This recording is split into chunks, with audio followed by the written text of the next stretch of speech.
கிறிஸ்துவுக்குள் பிரியமான சகோதர சகோதரிகளே, நண்பர்களே, விசுவாசிகளே, உங்கள் யாவருக்கும் இயேசுவின் நாமத்தில் வாழ்த்துதலும் ஸ்தோத்திரத்தையும் ஏறெடுக்கிறேன். இந்த காலை ஆராதனைக்கு வந்த குடும்பமாய் சேர்ந்து ஆராதித்து கொண்டிருக்கிற உங்கள் யாவரையும் கர்த்தர் நிச்சயமாய் இந்த நாளிலே ஆசீர்வதிப்பார் என்பதிலே சந்தேகமில்லை.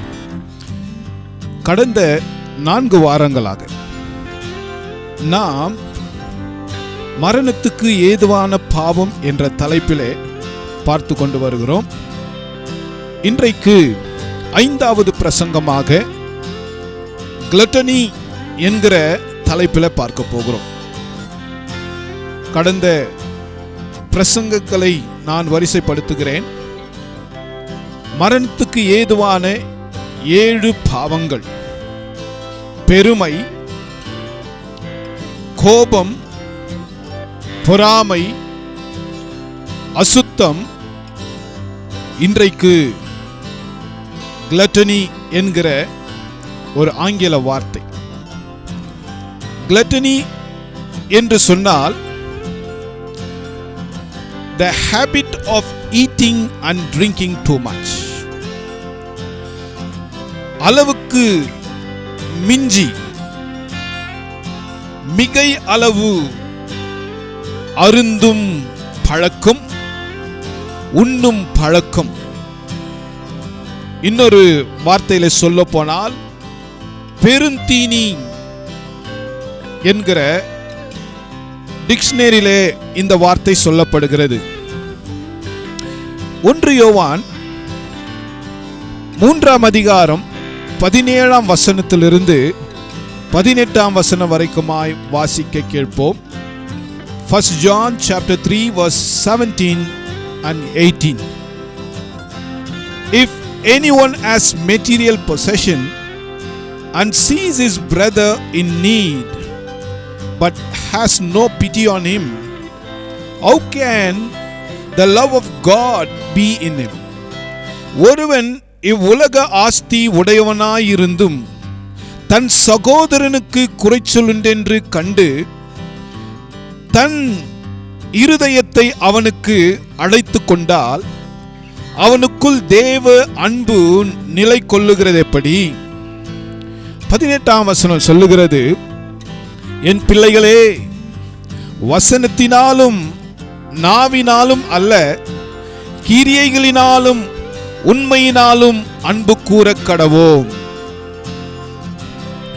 இன்றைக்கு அளவுக்கு மிஞ்சின ஆகாரத்தை உண்ணுதல், வைத்துக் கொள்ளுதல், சேர்த்து கொள்ளுதல், அளவுக்கு மிஞ்சி குடித்தல். குடித்தல் என்று சொன்னால் அது எதையும் குறிக்கிறது, குடிக்கிற விஷயத்தை குறித்து. இது அநேகர் இன்றைக்கு அது தவறு அல்ல என்று சொல்லுகிறார்கள். கிளட்டனி என்று சொல்லும் பொழுது வழக்கத்திற்கும் அதிகமான அளவில் உண்பதும் குடிப்பதும், அளவுக்கு மிஞ்சி போஜனத்தை வாஞ்சிப்பது, அதன் மேலே ஆசைப்படுவது, வேதம் அது பாவம் என்று சொல்லுகிறது. தன் உணர்வுகளை திருப்திப்படுத்த பேர் ஆசை கொள்ளுகிறது. இந்த கிளட்டனி என்கிற வார்த்தையை நான் விளக்கிக் கொண்டிருக்கிறேன். அருமையான தேவனுடைய பிள்ளைகளே, இன்றைய சமுதாயத்திலே பலவிதமான மக்கள் கூட்டம் உண்டு. மிக செல்வந்தர், the richest people in the world, பணக்கார சந்ததி, நடுநிலையிலே வாழக்கூடிய மக்கள், ஏழ்மை அல்லது தரித்திரத்திலே poor people, above poverty line, below poverty line people என்று நாம் இந்த சமுதாயத்திலே அறிந்து கொள்ளுகிறோம், பார்க்கிறோம். இன்றைக்கு உலகத்திலே மனிதர்கள் புசிக்கிறதும் குடிக்கிறதிலும் வெறுக்கிறதிலும் அதிக ஆர்வத்தை செலுத்துகிறார்கள். தவறு அல்ல. ஆனால் அளவுக்கு மிஞ்சி தனக்கென்று வைத்துக் கொள்ளுகிறது, அது ஒரு பாவம் என்று சொல்லுகிறது. இதை விளக்க, இந்த கிளட்டனி என்கிற வார்த்தையை விளக்க 3 வேதத்தின் அடிப்படையிலே 3 காரியத்தை உங்களுக்காக இந்த காலவேளையிலே சொல்ல விரும்புகிறேன். சுயமாய் எல்லாவற்றையும் தனக்கென்று வைத்து அனுபவித்துக் கொண்டிருக்கிற மக்கள். 3 காரியங்கள். முதலாவதாக, gluttony is the sin of affluent. செல்வந்தன் செய்யும் பாவம் என்னவென்றால், தனக்கு என்று பேராசையோடு எல்லாவற்றையும் வைத்துக் கொள்வது, சுயமுள்ளவனாய் இருப்பது, தனக்கென்று அளவுக்கு மிஞ்சி அதிகமாய் சேர்த்துக் கொள்வது. அறிந்து கொள்ளுங்கள், ஆஸ்தி செல்வம் வைத்துக் கொள்வது தவறல்ல. ஆஸ்தி உடையவர்களாய் செல்வம் உடையவர்களாய் இருப்பது தவறல்ல. வேதத்திலே எத்தனையோ பேர் ஆஸ்திகளை வைத்து அதனாலே தேவனுக்கு ஊழியம் செய்திருக்கிறார்கள். ஆபிரகாம் அவன் சீமானாய் இருந்தான் என்று ஆதியாகமம் 24ஆம் அதிகாரத்தில் வாசிக்கிறோம். தாவீது அவன் அரசனாய் இருந்தான், மிகுந்த செல்வமுடையவனாய் இருந்தான். சாலமோன் காலத்திலே அவன் செல்வமுடையவனாய் இருந்தான், தேவனுக்கென்று ஆலயத்தை கட்டினான். புதிய ஏற்பாட்டிலே அநேக தேவ மனிதர்கள் தங்கள் செல்வத்தை வைத்து தேவனுக்கு ஆராதனை செய்தார்கள், தேவனுக்கு ஊழியம் செய்தார்கள். செல்வம் வைத்துக் கொள்வது தவறல்ல, ஆனால் அந்த செல்வம் எப்படியாய் உபயோகப்படுத்துகிறோம் என்பதுதான் இந்த நாளிலே முக்கியமாய் அறிந்து கொள்ள வேண்டிய காரியம். வேதத்திலே ஆஸ்தியை வைத்து அநேகர் தேவனுக்கு பிரியமாய் இல்லாதவர்களும் உண்டு. ஆஸ்திகளினாலே அவர்கள் வாழ்க்கையிலே அநேக ஆசீர்வாத தடைகள், மதிக்கெட்டவர்களாய் வாழ்ந்தவர்களும் உண்டு. ஆஸ்தி தவறல்ல, செல்வம் தவறல்ல. தனக்கென்று எல்லாவற்றையும் வைத்து சரீரத்தை, அதாவது மகிழ்ச்சியாய் வைத்துக் கொள்வது தவறல்ல. இன்றைக்கு அது அதிகபட்சமாய் மிதமிஞ்சி போகும் பொழுது அது பாவமாய் காணப்படுகிறது. தேவன் நமக்கு செல்வத்தை கொடுத்திருக்கிறார், தேவன் நமக்கு நேரத்தை கொடுத்திருக்கிறார், தேவன் நமக்கு திறமைகளை, தாளந்துகளை கொடுத்திருக்கிறார். அது அவருக்காக, அவருடைய ராஜ்யத்தின் மகிமைக்காக அது உபயோகப்படுத்தப்பட வேண்டும். 1 யோவான் 3ஆம் அதிகாரம் 17ஆம் வசனத்திலே இப்படியாய் நாம் வாசித்தோம், ஆஸ்தி உடையவனாயிருந்தும் தன் சகோதரனுக்கு குறைச்சல் உண்டு என்று கண்டு தன் இருதயத்தை அடைத்துக் கொண்டால் தேவன் அப்படிப்பட்டவனை கடிந்து கொள்ளுகிறார். ஆஸ்தி உடையவனாய் இருந்து ஒரு சகோதரன் குறைச்சல் உள்ளவன் என்று அறிந்தும் கண்டும் தன் இருதயத்தை அவனுக்கு அடைத்துக் கொண்டால் தேவன் அப்படிப்பட்டவனை கடிந்து கொள்ளுகிறார். தேவன் செல்வத்தை கொடுக்கிறார். வானத்தையும் பூமியும் சகலத்தையும் படைத்தவர் அவரே. எல்லாவற்றுக்கும் அதிகாரி, எல்லாவற்றுக்கும் காரணர் அவரே. எல்லாவற்றையும் படைத்தவர் அவரே. தேவன் இன்றைக்கு செல்வங்களை கொடுக்கிறதின் நோக்கம் என்ன? நான் அடிக்கடிக்கு சபையிலே சொல்லி இருக்கிறேன், இன்றைக்கு ஒரு மனிதனுடைய தனிப்பட்ட தேவையை சந்திக்க தேவன் செல்வத்தை கொடுக்கிறார். நம்முடைய குடும்ப தேவைகளை சந்திக்க தேவன் செல்வத்தை கொடுக்கிறார். தேவையுள்ள ஜனங்கள், ஏழை எளிய மக்களுக்கு உதவி செய்யும்படியாக தேவன் செல்வத்தை கொடுக்கிறார். அதே சமயத்தில் தேவனுடைய ஊழியம் நிறைவேற்றப்பட, தேவனுடைய சுவிசேஷ ஊழியம் நிறைவேற, அவருடைய ராஜ்யத்திற்காக நாம் கொடுக்க வேண்டும் என்கிற நோக்கத்தோடு கர்த்தர் நமக்கு செல்வத்தை, பணத்தை கொடுக்கிறார். இந்த பணத்தை வைத்து நம்மை திருப்திப்படுத்திக் கொள்ள, நமக்கே மகிழ்ச்சி உண்டாக்க, நம்மையே சுயமாய் இன்றைக்கு நமக்கு எனக்கு எனக்கு என்று சேர்த்து கொள்ள அல்ல, தேவன் இன்றைக்கு இந்த செல்வத்தை வைத்து நாம் அவருடைய ராஜ்யத்திற்கும் ஏழை எளிய மக்களுக்கும் ஆசீர்வாதமாய் இருக்க வேண்டும் என்கிற நோக்கத்தோடு கர்த்தர் கொடுத்திருக்கிறார் என்பதை மறக்காதீர்கள். தன் இருதயத்தையும் தன் கைகளையும் இறுக்கிக் கொள்ளுகிறவன் அவன் தனக்கே சுயமாய் நடந்து கொள்ளுகிறான்.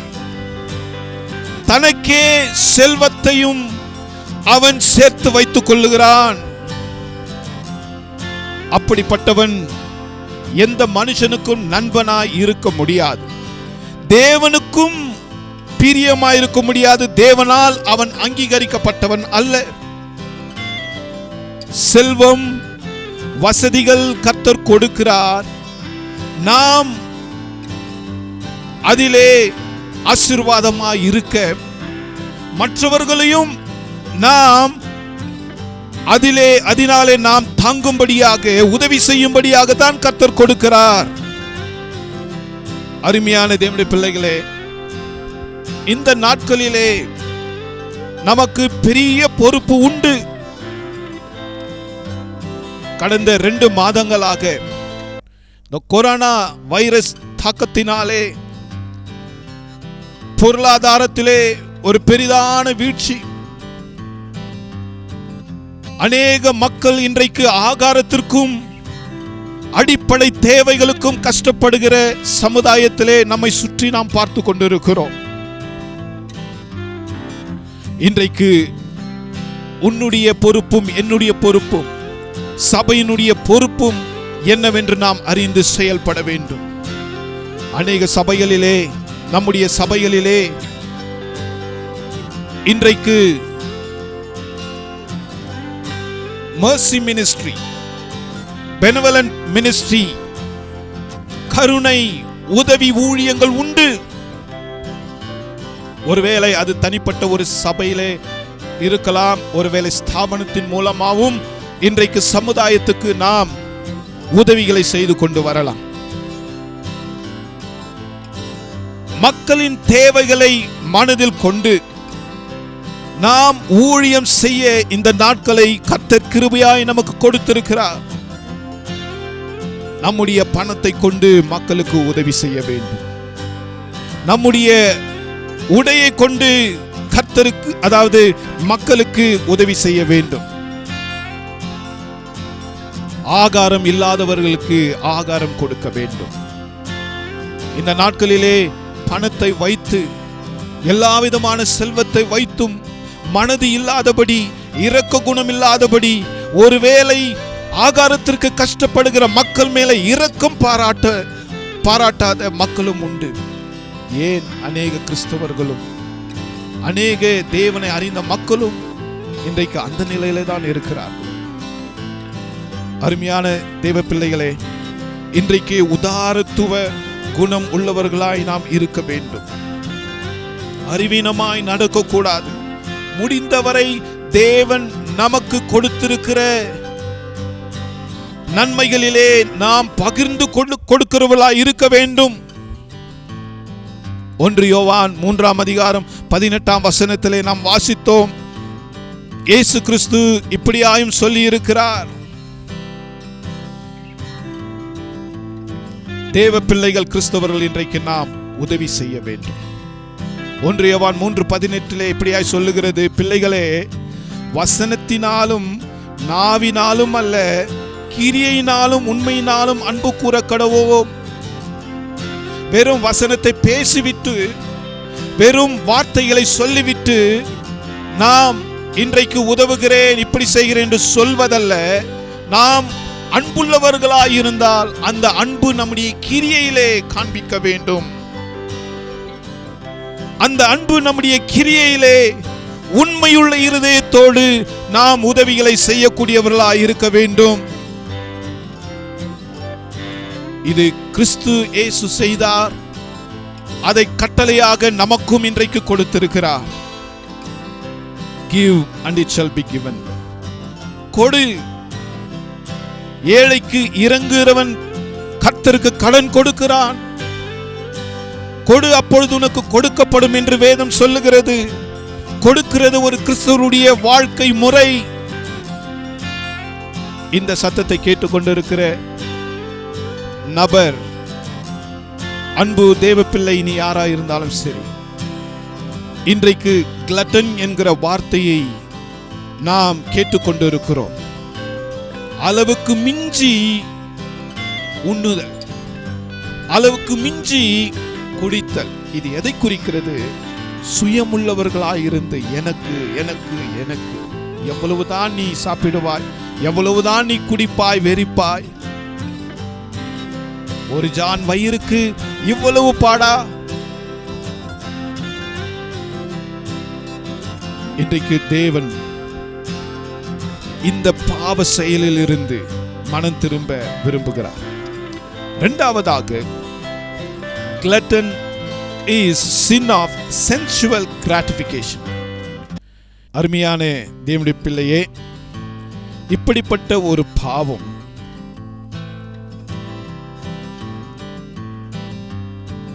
சிற்றின்ப உணர்வுகளை திருப்திப்படுத்தும்.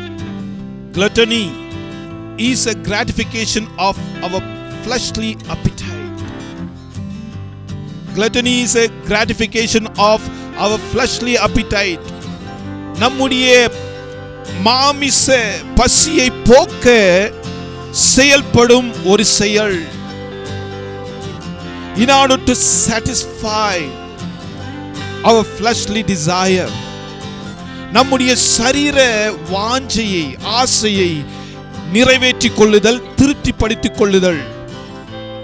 இது ஒரு தன் அல்லது சுய இன்பத்தையும் குறிக்கிறது. இது கேளிக்கை, உற்சாகம், வசதி அல்லது சொகுசு, போதை வஸ்து, மதுபானம், உயர்ந்த விசேஷ ஆகாரங்கள், ஆடைகள், இப்படிப்பட்ட காரியங்களிலே மனிதன் ஈடுபட்டு மிக விலையேற பெற்ற, தனக்கென்று மிக விலையேற பெற்ற காரியங்களை அவன் செய்து கொள்ளுகிறான். வசதிகளை உண்டு பண்ணி கொள்ளுகிறான். தன்னுடைய சரீரத்தை திருப்திப்படுத்த போதை வஸ்துகளை உபயோகப்படுத்துகிறான். மதுபானத்தை அவன் அருந்துகிறான். விசேஷித்த ஆகாரங்கள், வெரி எக்ஸ்பென்சிவ் ஃபுட். ஆகாரத்துக்கு, உணவுக்கு எவ்வளவு ஆயிரக்கணக்கான பணத்தை மனுஷன் அதாவது செலவிடுகிறான் பாருங்கள்.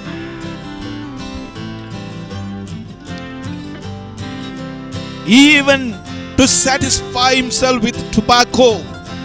மனிதன் செய்யக்கூடிய ஒவ்வொரு சுயமான சுய இன்பத்திற்காக அவன் செய்யக்கூடிய செயல்கள் இன்றைக்கு இயற்கையே அது நாசப்படுத்துகிற ஒரு நிலையில பார்க்கிறோம்.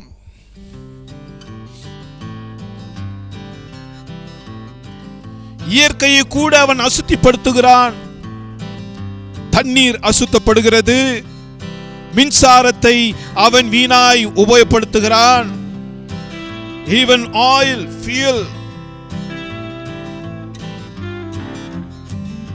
அவன் தனக்கு இன்பத்தை உண்டாக்க அதை வீணாய் செலவிடுகிறான். அவனுடைய சுய இன்பத்திற்காக, தன்னை அவன் பிரியப்படுத்த வேண்டும் என்பதற்காக இயற்கையே இன்றைக்கு அழித்துக் கொண்டிருக்கிறான்.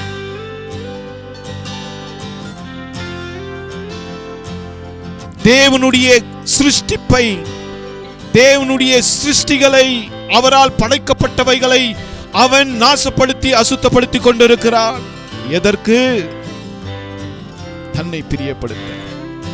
இந்த நாட்களில் நாம் பார்க்கிறோம், மனிதன் ஆகாரத்திற்காக அவன் அதாவது வெளியில போய் அவன் இன்பமாய் இருக்க வேண்டும் என்று எத்தனை பணங்கள் அவன் செலவிடுகிறது. பொழுதுபோக்கிற்காகவும் இந்த காரியங்களிலே அவன் ஈடுபட்டு ஈவன் இயற்கையும் அசுத்தப்படுகிறது என்று நாம் அறிந்திருக்கிறோம். sensual gratification. தன்னுடைய உணர்வுகளை திருப்திப்படுத்த அவன் ஈடுபடுகிற விஷயங்கள், காரியங்கள்.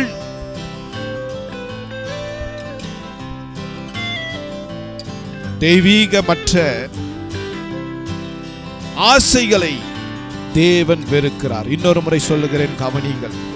இப்படிப்பட்ட தெய்வீகமற்ற காரியங்களை தேவன் விரும்புவதில்லை.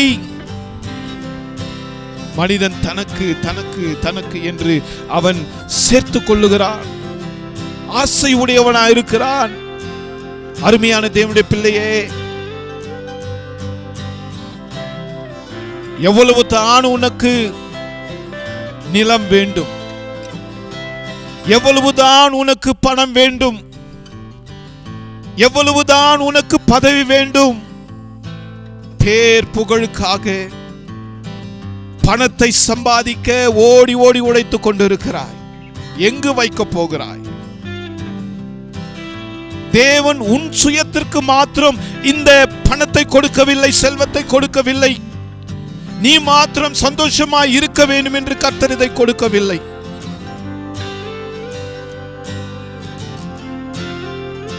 வேதத்தில் கூட ஒரு மனுஷன்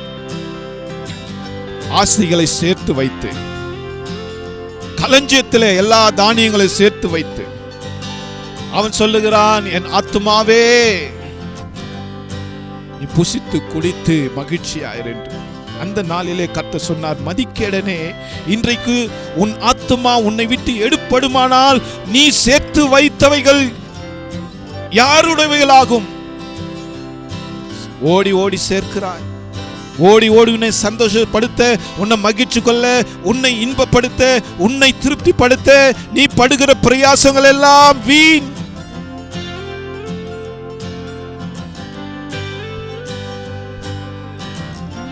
மற்ற ஏழ்மையான ஜனங்களையும்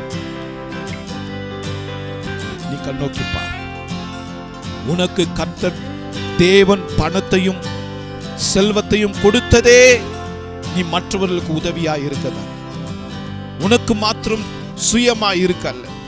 இந்த நாட்களிலே உன்னுடைய வட்டாரத்திலே, உன் வீட்டண்டையிலே, உன்னுடைய பட்டணத்திலே, உன் தேசத்திலே இருக்கக்கூடிய பஞ்சங்களை பார். இது அரசாங்கத்தின் வேலை மாத்திரமல்ல, இது உன்னுடைய பொறுப்பும் என்னுடைய பொறுப்புமாய் இருக்கிறது. அரசாங்கம் தான் உதவி செய்ய வேண்டும், அது அரசாங்க பொறுப்பு என்று எண்ணாதே. உன் கையிலே உனக்கு கர்த்தர் அந்த பொறுப்பை கொடுத்திருக்கிறார். அது கட்டளையாய் கர்த்தர் சொல்லி இருக்கிறார்.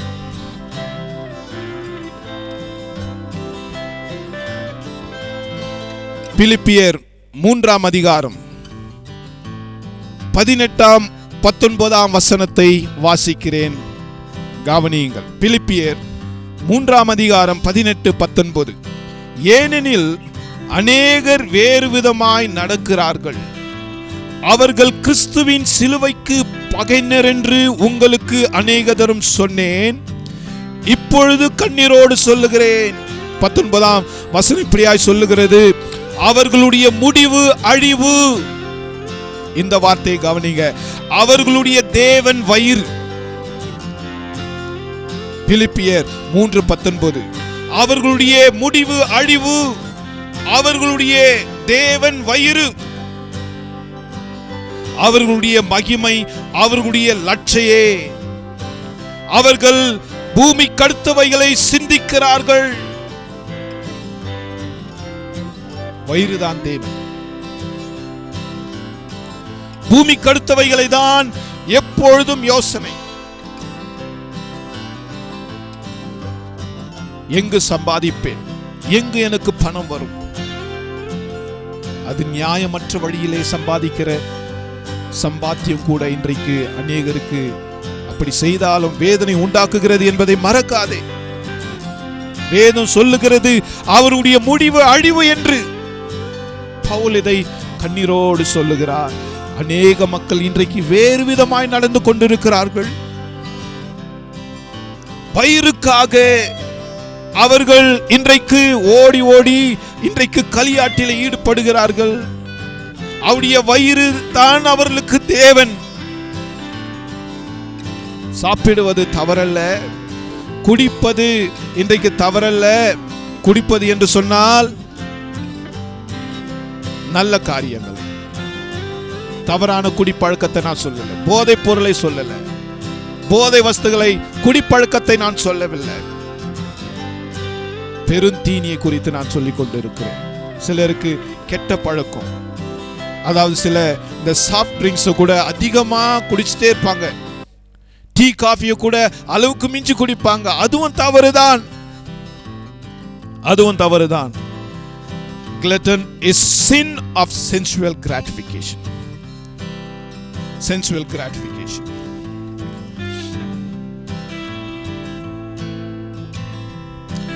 ஏழைக்கும் தரித்திரருக்கும் இறங்கும்படியான சுவாபத்தை நாம் பெற்றுக்கொள்ள வேண்டும். திரளான ஜனங்களை பார்த்து இயேசு மனதுருகினார்.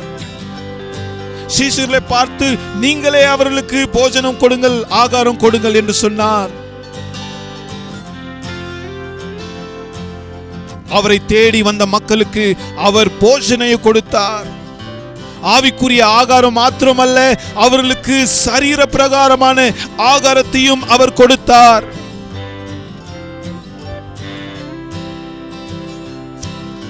இந்த நாட்களிலே இந்த செய்தி வாயிலாக இந்த சத்தத்தை கேட்டுக்கொண்டிருக்கிற அருமையான சகோதரனே, நீ வசதியாய் வாழ வேண்டும், நீ சந்தோஷமாய் இருக்க வேண்டும் என்று எவ்வளவு வசதி, பெரிய வீடு. இந்த நாட்களிலே அநேகர் பெரிய பெரிய விலை உயர்ந்த கார்களையும் வாங்குறாங்க, வாகனத்தை வாங்குறாங்க, 4 சக்கர வாகனம். லட்சக்கணக்கில் பைக்கும் வாங்குறாங்க. தப்பு இல்லை. ஆனா உன்னை மாத்திரம் நீ திருப்திப்படுத்த வேண்டும், நீ பிரியமாய், அதாவது சந்தோஷமாய் இருக்க வேண்டும் என்று எண்ணுகிறாயே. ஒருவேளை ஆகாரத்துக்கும் கஷ்டப்படுகிற மக்கள் மேலே உனக்கு இரக்கம் இருக்கிறதா?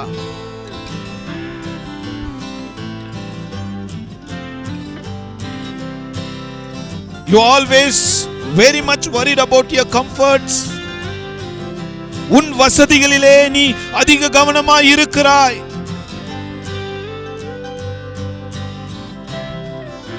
இல்லாதவர்களை நீ நினைக்கிறாயா?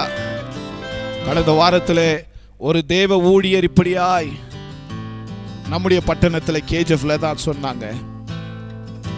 ஒரு குடும்பம் அவர்களை பார்த்து சொன்ன குடும்பம், ஒரு நாளைக்கு ஒருவேளை தான் ஆகாரம், ஒருவேளை தான் ஆகாரம். வாலிப பிள்ளைங்க 4-5 பேர் இருக்கிறாங்க அந்த வீட்டுல. அந்த ஊழியரை பார்த்து, ஐயா பசிக்குது, அந்த அம்மா சொல்றாங்க பசிக்குது, வாலிப பிள்ளைங்க சொல்றாங்க பசிக்குது.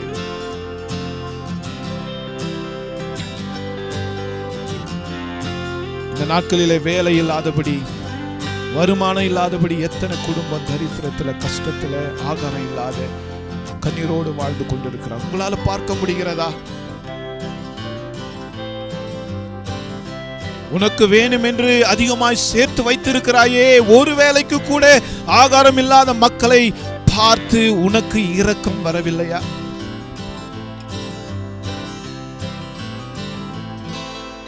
கிளட்டனியை குறித்து 3வது பாடம். 3வதாக, thirdly, gluttony is the sin of too much without sharing.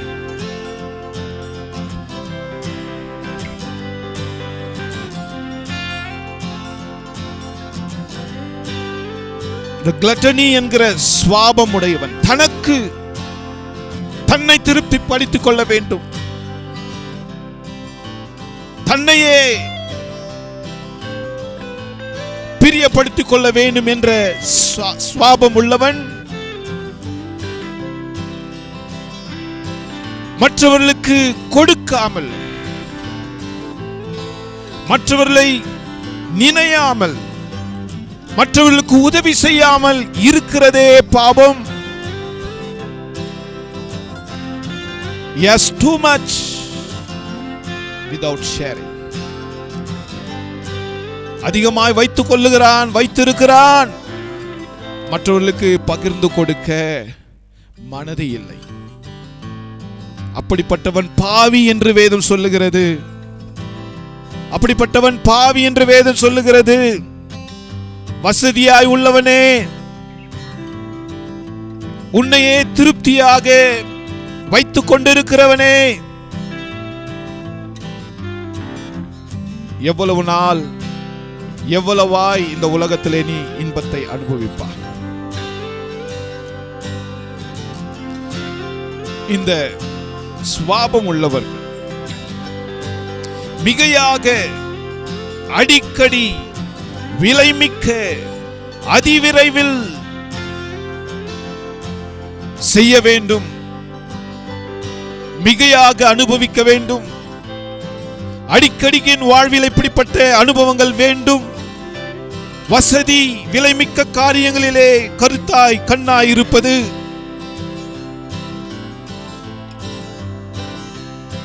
கவனிங்க, இயேசு கிறிஸ்துவின் காலத்தில் ஏழைகள் ஒரு நாளைக்கு per day salary is 1 dinar. Dinar என்று சொல்லப்படுகிறது. ஒரு வெள்ளி. ஒரு நாளைக்கெல்லாம் உழைச்சா ஒரு வெள்ளி தான் கிடைக்கும். 1 day wages. It's almost 16 to 18 cents. 16 18 நாணயம். அக்காலத்திலே ஒரு நபருக்கு வாழ்நாளிலே 2 ஆடைதான், வஸ்திரம் தான் இருக்கும். இதை குறித்து யோவான் ஸ்நானகன் லூக்கா 3ஆம் அதிகாரம் 11ஆம் வசனத்திலே சொல்லுகிறார். அவர்களுக்கு அவன் பிரதியுத்தரமாக, 2 அங்கிகளை உடையவன் இல்லாதவனுக்கு கொடுக்க கடவன், ஆகாரத்தை உடையவன் அப்படியே செய்ய கடவன் என்றார். யோவான் ஸ்நானகன் பிரசங்கிக்கிறார். உனக்கு 2 ஆடை இருந்தால், அந்த காலத்தில் 2 தான் இருக்கும், உனக்கு 2 ஆடை இருந்தால் இல்லாதவனுக்கு கொடு. உனக்கு திருப்தியான ஆகாரம் இருந்தால் இல்லாதவனை பார்த்து அவனுக்கு உதவி செய், ஆகாரம் கொடு என்று சொல்லுகிறார்.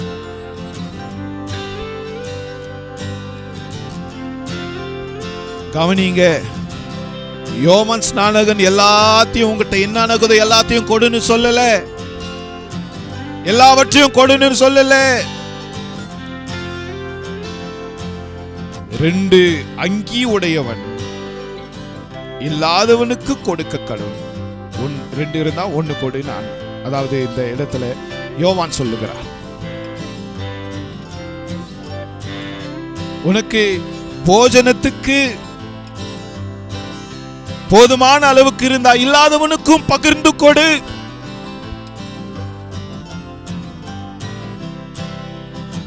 அருமையான தேவனுடைய பிள்ளை, இந்த காலவேளையிலே கர்த்தர் உன்னோடு பேசிக் கொண்டிருக்கிறார். இந்த நாட்களிலே உன்னை சுற்றி அநேக மக்கள் பசியும் பட்டினியும் ஆயிருக்கிறார். அநேக சபைகள் ஆகாரத்தை கொடுத்து கொண்டிருக்கிறதை நாம் அறிந்திருக்கிறோம். அநேக மக்களும் கூட, அரசியல்வாதிகள் மாத்திரமல்ல, ஈவன் சோஷியல் ஒர்க்கர், அநேக மக்களுக்கு உதவி செய்து கொண்டு வருகிறார்கள், ஆகாரத்தை கொடுக்கிறார்கள். They give even the ration, ஆகார பொருட்களை கொடுக்கிறார்கள்.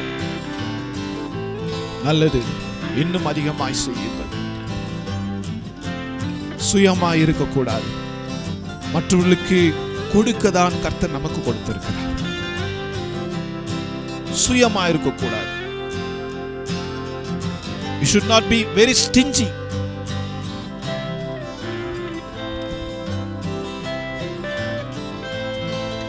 ஒரு வசனத்தை வாசிக்கிறேன், கவனியுங்கள். யாக்கோபு நிருபத்தில், யாக்கோபு நிருபம் 2ஆம் அதிகாரம் 15ஆம் 16ஆம் வசனம்.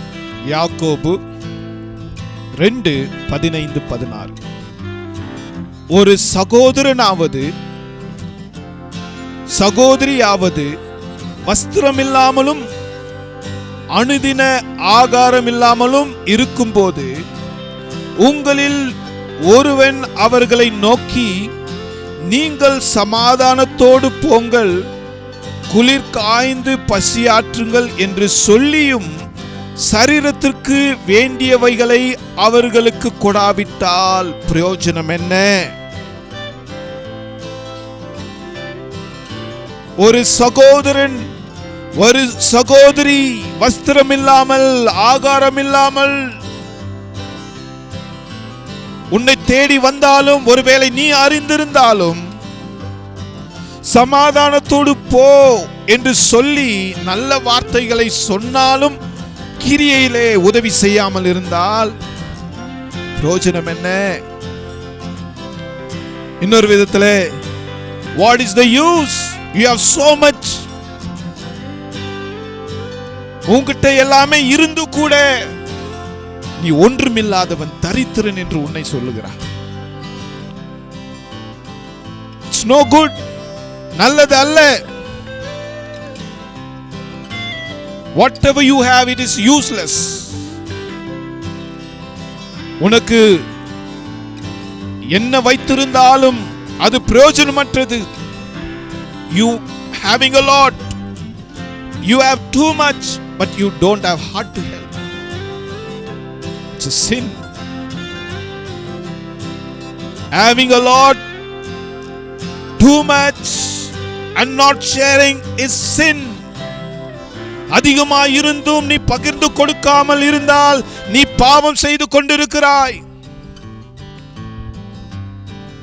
இந்த நாட்களிலே மனிதர்கள் சொல்லுகிறார்கள், இந்த உலகத்துல என்ன இருக்கு, இருக்கிற வரைக்கும் நல்லா சாப்பிட்டு நல்லா அனுபவிச்சு குடிச்சு வெறிச்சு சாகணும். உனக்கு ஒரு ஆத்துமா இருக்கிறது என்று மறவாதே. உன் ஆன்மா நித்தியமான மோட்சத்துக்கு போக வேண்டும் என்று தேவன் விரும்புகிறார். நீ இந்த உலகத்திலே இன்றைக்கு இஷ்டம் போல வாழ்ந்து எல்லாவற்றையும் அனுபவித்து நீ செத்து நித்திய அழிவுக்குள்ள போக வேண்டும் என்று கர்த்தர் விரும்பவில்லை. இயேசு கிறிஸ்துவை ஏற்றுக்கொண்டு அவருடைய பிள்ளையாய் மாறி அவர் கொடுக்கிற ஆசீர்வாதங்களை எல்லாம் நான் சொன்னேன், நீ மாத்திரம் அனுபவித்தால் போதாது, இல்லாதவர்களுக்கும் கொடு. தேவனுடைய ராஜ்யத்திற்காக அதை செலவிடு.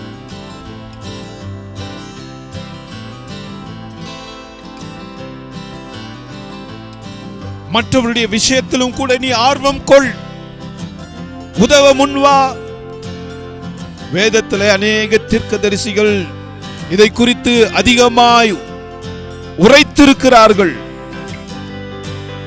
தேவனே இதை குறித்து எச்சரித்திருக்கிறார். நீ யாரா இருந்தாலும் சரி, அருமையான தேவனுடைய பிள்ளையே, இந்த நாட்களிலே உனக்கு ஆகாரம் இல்லையா, குறை இருக்கிறதா, இயேசுவை நம்பு, அவரை சார்ந்திரு. அவர் விசுவாசிகளுக்கு எச்சரிப்பாய் சொல்லுகிற காரியம் மத்தேயு 6 அதிகாரம் 25 வசனத்திலிருந்து 33 வசனம் வரைக்குமாக, கடைசி வசனம் வரைக்குமாக வாசிக்கும் பொழுது, எண்ணத்தை உண்போம் எண்ணத்தை உடுப்போம் என்று ஏன் நீங்கள் கவலைப்படுகிறீர்கள்? கவலைப்படுகிறதுனால எவன் தன் சரீர அளவோடு ஒரு முழத்தை கூட்ட முடியும்? அற்ப விசுவாசியே என்று சொல்லி கவலைப்படுகிறதுனாலே ஒருவனும் தன் வாழ்க்கையில எதையும் சாதிக்க முடியாது என்று அவர் எச்சரித்து சொல்லுகிறார்.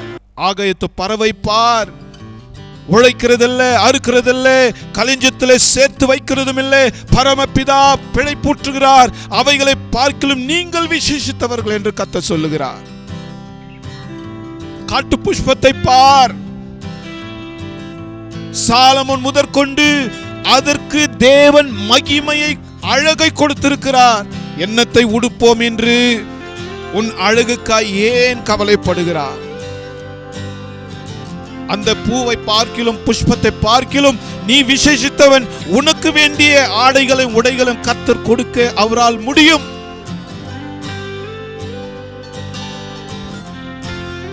அவர் சொல்லுகிறார் மத்தேயு 6:33, முதலாவது தேவனுடைய ராஜ்யத்தையும் அவருடைய நீதியை தேடு, எல்லாம் கொடுப்பார் என்று. தேவன் உனக்கு எல்லாவற்றையும் கொடுப்பார். இந்த நாட்களிலே ஒருவேளை ஆகாரம் இல்லையா, போதுமான பண வசதி இல்லையா, உன் தேவை சந்திக்கப்படவில்லையா, குடும்பத்தில் கஷ்டம் இருக்கிறதா, கண்ணீரோடு வாழ்ந்து கொண்டிருக்கிறாயா, கவலைப்படாதே. தேவன் மேல் விசுவாசமாயிரு. உலக காரியத்தை குறித்து கவலைப்படாதே. இன்றைக்கு பறவையும் போஷிக்கிறவர் உன்னையும் போஷிப்பார். புஷ்பத்துக்கு அழகை கொடுக்கிறவர் உனக்கும் வேண்டிய தேவைகளை அவர் சந்திப்பார்.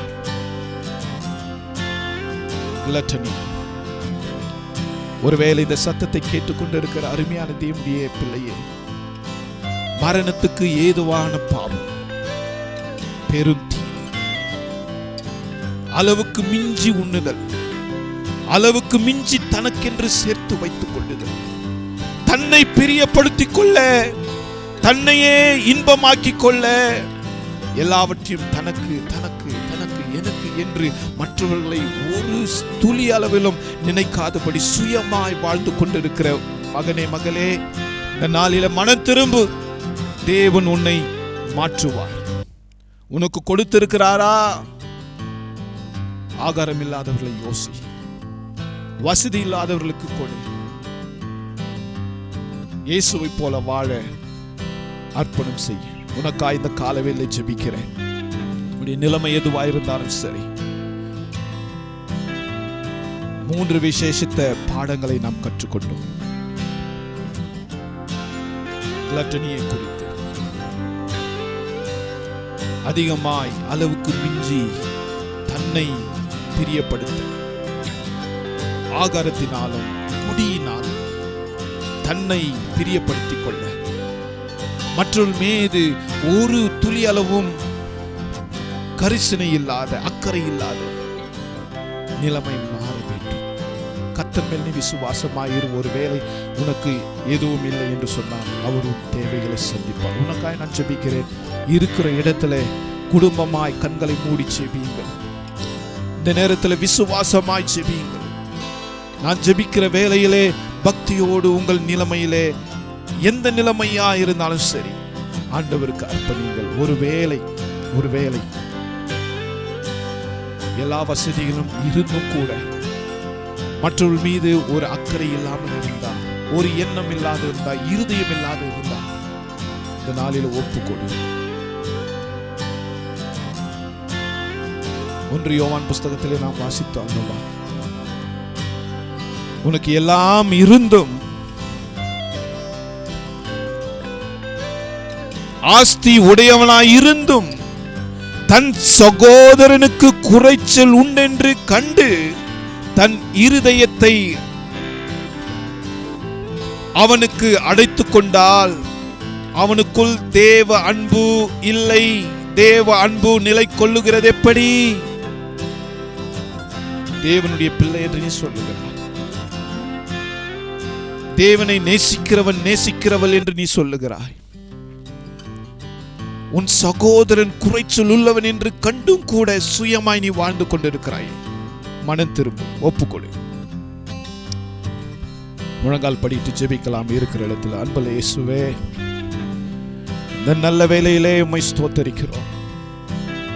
மரணத்துக்கு ஏதுவான பாவம், பெருந்தீனி, தனக்கு சுயமாய் நான் நன்றாயிருந்தால் போதும், தன்னையே பிரியப்படுத்திக் கொள்ள, சுயத்தை இன்பமாக்கிக் கொள்ள, தனக்காகவே வாழ்ந்து கொண்டிருக்கிற நபர் யாராயிருந்தாலும் சரி, இந்த காலவேளை உம்முடைய பிள்ளைகளை தொடும்படியாய் மனம் திரும்பும்படியாய் ஜெபிக்கிறோம். ஆண்டவரே, இந்த உலகத்திலே எங்களுக்கு செல்வத்தை நீர் கொடுக்கிறீர். எல்லாவற்றையும் படைத்தவரே, செல்வந்தரே, நீர் எங்களுக்கு எல்லாவற்றையும் கொடுக்கிறீர். நாங்கள் ஆசீர்வாதமாயிருக்க, சந்தோஷமாயிருக்க, நாங்கள் மாத்திரமல்ல ஆண்டவரை, நீர் கொடுக்கும் பொழுது தேவையுள்ள ஏழை எளிய மக்களுக்கும் உதவி செய்ய வேண்டும். பசியுள்ளவர்களுக்கு ஆகாரத்தை கொடுக்க வேண்டும். குறைச்சல் உள்ளவர்களுக்கு உதவி செய்ய வேண்டும் என்று கற்றுக் கொடுத்திருக்கிறீர் ஆண்டவரே. உம்முடைய அன்பு உடையவர்களாய் இருந்து இந்த செயலில் ஈடுபடாவிட்டால் நாங்கள் செய்கிற செயலெல்லாம் வீண் வீண் என்று சொல்லுகிறதே. பிரயோஜனம் என்ன என்று யாக்கோபு சொல்லுகிறாரே.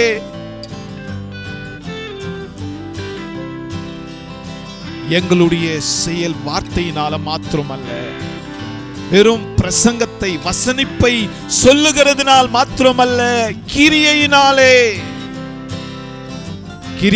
எங்கள் அன்பை வெளிப்படுத்த உதவி செய்யும் ஆண்டவரே. கிரியையில்லா விசுவாசம் செத்தது என்று வேதம் சொல்லுகிறது. நான் விசுவாசி என்று சொல்லியும் கூட இந்த விசுவாசம் கிரியையில இல்லாவிட்டால் என் விசுவாசம் செத்த விசுவாசம் என்று யாக்கோபில வாசிக்கிறோம். இந்த காலவேளையிலே ஒருவேளை ஆகாரத்திற்கோ உடைக்கோ இருப்பிடத்திற்கோ, ஒருவேளை ஆண்டவரே கஷ்டத்திலே ஏதாகிலும் தேவையோடு ஆண்டவரே கண்ணீரோடு உம்முடைய பிள்ளைகள் இந்த நேரத்தில் இந்த சத்தத்துக்குள்ளே இருப்பார்கள் என்று சொன்னால், கர்த்தர் நீர் உம்முடைய பிள்ளைகள் தேவைகளை சந்திப்பீராக. எல்லா தரித்திரங்கள் மாறி போகட்டும், எல்லா கஷ்டங்கள் மாறி போகட்டும். இந்த ஜெபத்திலே ஆண்டவர் இந்த வசனத்தை கேட்டுக்கொண்டிருக்கும் பிள்ளைகள் யார் இருந்தாலும் சரி, இயேசுவின் நாமத்தில் அற்புதம் நடக்கட்டும். ஆண்டவரே செழுமையை தாரும், செழுமையை தாரும். எங்களுடைய பணம், எங்களுடைய தாளந்து, எங்களுடைய நேரத்திலே உம்மை மகிமைப்படுத்த எங்களுக்கு உதவி செய்யும். எங்களோடு பேசின இந்த வார்த்தைக்காய் நன்றி. இந்த நாளில வியாதியோடு இருக்கிற உம்முடைய பிள்ளைகளுக்கு அற்புத சுகத்தை தாரும் ஆண்டவரே. கஷ்டத்திலே நெருக்கத்திலே இருக்கிறவர்களுக்கு கர்த்தர் உதவி செய்யும். சமாதானம் இல்லாதபடி ஆண்டவரே பிரச்சனையிலே வேதனையோடு இருக்கிற பிள்ளைகளுக்கு சமாதானத்தின் தேவன் சமாதானத்தை கொடுப்பீராக. சாபங்கள் எல்லாம் குடும்பத்தை விட்டு மாறி போகட்டும் ஆண்டவரே. குடும்பங்களில் அற்புதம் நடக்கட்டும், அற்புதம் நடக்கட்டும், அற்புதம் நடக்கட்டும் இயேசுவின் நாமத்தினாலே. இயேசுவின் நாமத்திலே ஆண்டவரே நான் சொல்லுகிறேன், ஒவ்வொரு குடும்பத்திற்கும் ஆண்டவரே ஆசீர்வாதம் அற்புதம் இறங்கி வரும்படியா ஜெபிக்கிறேன்.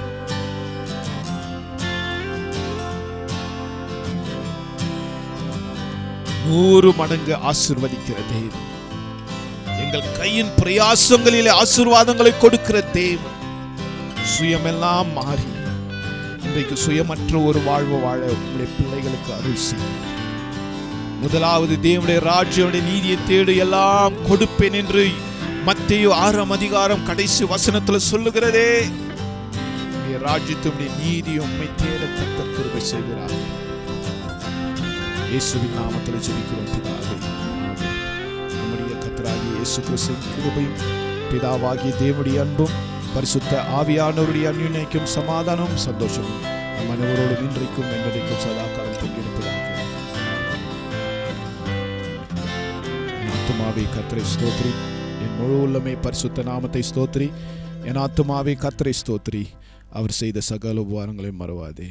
ஆமென். கர்த்தர் உங்களை ஆசீர்வதிப்பாராக. தொடர்ந்து இந்த செய்தி இன்னும் 2 வாரத்திற்கு தொடர்ச்சியாய் நடக்கும். ஒவ்வொரு நாளும் ஜெபியுங்கள், ஒவ்வொரு நாளும் கர்த்தரை நெருங்குங்கள். கர்த்தர் உங்களை ஆசீர்வதிப்பார். ஆமென்.